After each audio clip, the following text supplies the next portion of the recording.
This photo from inside the cabin of a Boeing 747 jumbo jet was taken no more than a half hour before everyone in it was killed on August 12, 1985, in what became known as the worst ever air disaster involving a single plane and the second worst air disaster of all time, where all but 4 of the 524 people aboard Japan Airlines Flight 123 perished when the plane slammed into a remote mountain at full speed. Today, we're going to take a look at what happened leading up to the disaster and what ultimately caused it. A busy route. Flight 123 was a regularly scheduled domestic flight that traveled from Haneda Airport in Tokyo to Osaka International Airport, a route that Japan Airlines continues to service today. To accommodate the high demand for travel between the country's 2 biggest cities, the flight was operated using a Boeing 747 jumbo jet. It was the biggest passenger airliner in service at the time of the catastrophic crash. With the annual celebration of Obon just 3 days away, the holiday rush was in full swing, making air travel along the busy corridor even more hectic than usual. The nearly sold-out flight departed from Tokyo at 6:12 p.m. with 509 passengers and 15 crew members aboard. Everything seemed to be going smoothly as the aircraft climbed to its cruising altitude of 24,000 feet. But it didn't stay this way for long, and just 12 minutes into the flight, all hell broke loose. Trouble begins. At 6:24 p.m., a terrifying loud noise rocked the cabin. The plane's aft pressure bulkhead had experienced a catastrophic failure, causing explosive decompression. Simply put, the plane's bulkhead separates the pressurized cabin from the unpressurized space inside the plane's tail. When it broke, it caused air to rush out of the plane, resulting in a sudden drop in cabin pressure. The force of the decompression ripped the aircraft's tail off and tore a hole into the bathroom ceiling. Complete chaos ensued as alarms began to sound and emergency oxygen masks were deployed from overhead. An automated message announced that the plane was now flying in a state of emergency. In what was most likely the scariest moment of their lives up to that point, passengers were instructed to put out their cigarettes, put on their oxygen masks, and buckle up. Meanwhile, condensation resulting from the sudden drop in pressure filled the cabin with a white fog, and unsecured items began flying all over the place. Even amid the havoc that was unfolding, flight attendants continued to do their job, helping passengers to put on life vests and oxygen masks as they instructed them on the bracing position that they would soon, unfortunately, make use of. They also tried to reassure and comfort panicked passengers, some of whom were scribbling final messages to their loved ones on whatever paper they could find. Meanwhile, in the cockpit, 3 crew members were flying the 747 that day. Sitting in the captain's seat was 39-year-old co-pilot Yutaka Sasaki, who was training to be a captain. The flight's official captain was 49-year-old Masami Takahama, a highly experienced pilot with over 12,400 flight hours under his belt, including more than 4,800 hours on the 747. There was also an engineer on board. 46 seconds after the explosion, the pilots radioed air traffic control and asked to return to Tokyo due to an emergency. The request was granted, but by this point, the plane was doing what it wanted as it rapidly lost hydraulic pressure. Instead of heading northeast toward Tokyo, it began traveling northwest and further away from the airport. All of the 747's hydraulic lines were destroyed in the explosion, leaving the pilots with no control over the airplane. This is why they were unable to steer it in the direction they needed to go in.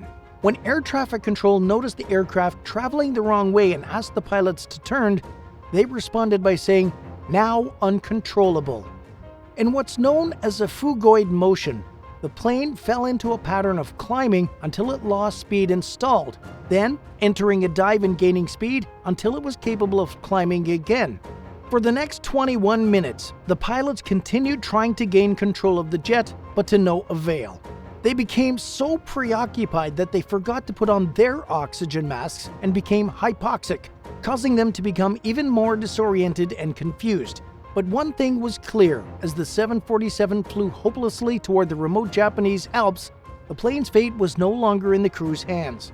They nevertheless continued to do everything in their power to keep it in the air. The crash. The inevitable finally happened at 6:56 p.m., 32 minutes after the emergency began with the explosive decompression.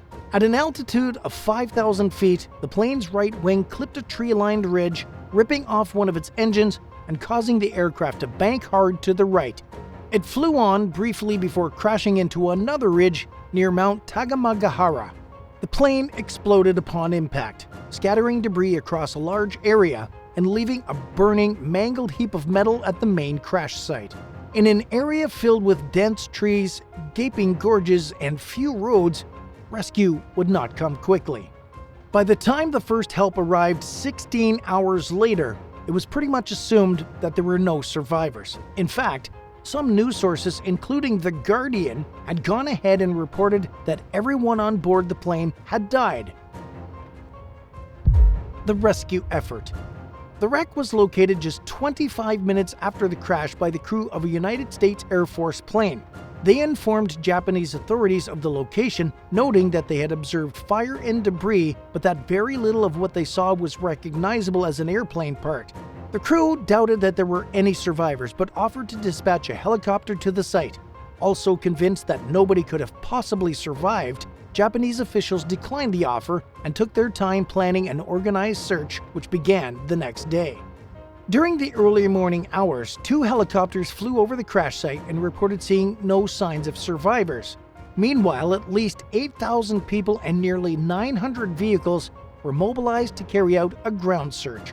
But manpower meant little in the absence of any sense of urgency. And by the time the first group of 160 rescuers arrived at 10 a.m., people who might have otherwise survived the crash had died. Upon seeing the apocalyptic wreckage, emergency responders became even more sure that nobody had survived.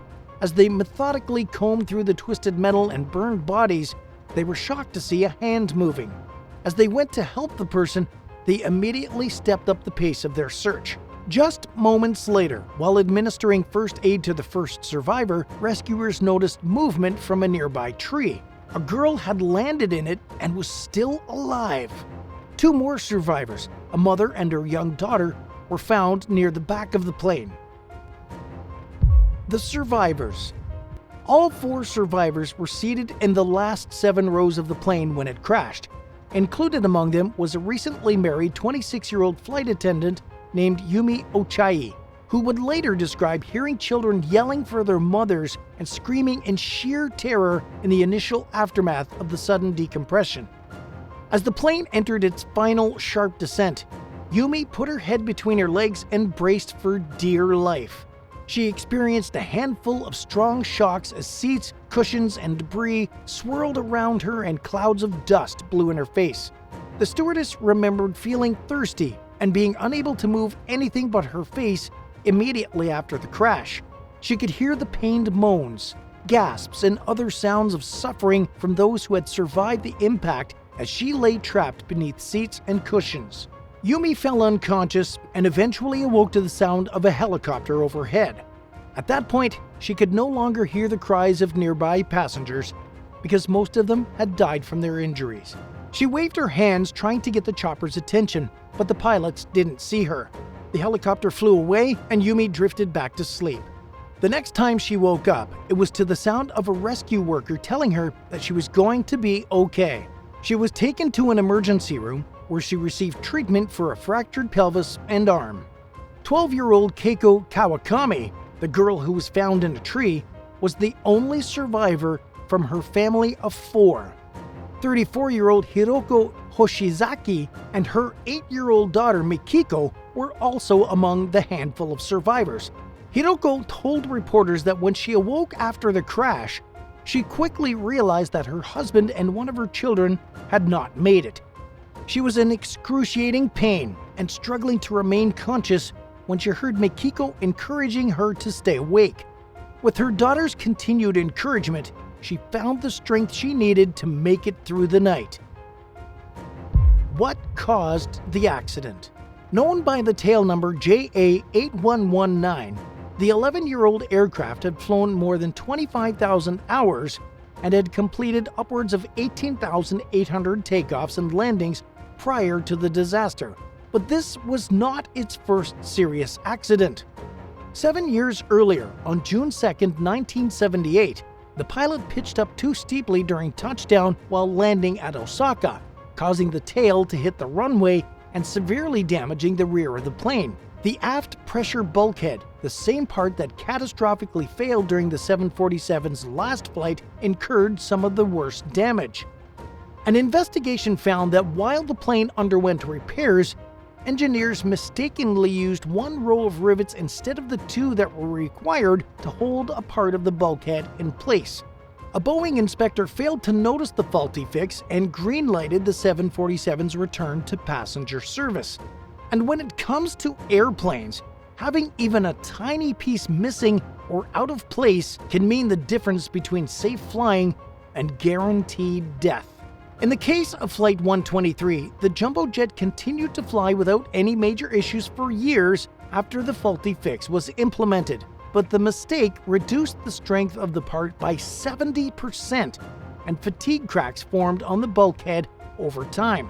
Because properly installed bulkheads are extremely resistant to fatigue, regular inspections of the aircraft focused mainly on detecting other types of damage that were more common, like corrosion.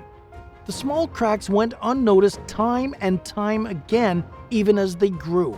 By the time the last inspection of the bulkhead was carried out 6 months before the crash, in December of 1984, the largest of the cracks had grown to 10 millimeters in length, according to a medium piece by plane crash analyst Kyra Dempsey. The damage still went unnoticed, and while it could have been detected with more advanced inspection techniques, the likelihood for a bulkhead to fail due to fatigue was considered so unlikely that a visual once-over was considered sufficient. But the properly repaired part was a ticking time bomb, and it was eventually no longer capable of withstanding the pressure changes that occurred in flight. That moment came during the 12,319th flight after the botched repair. The blame game.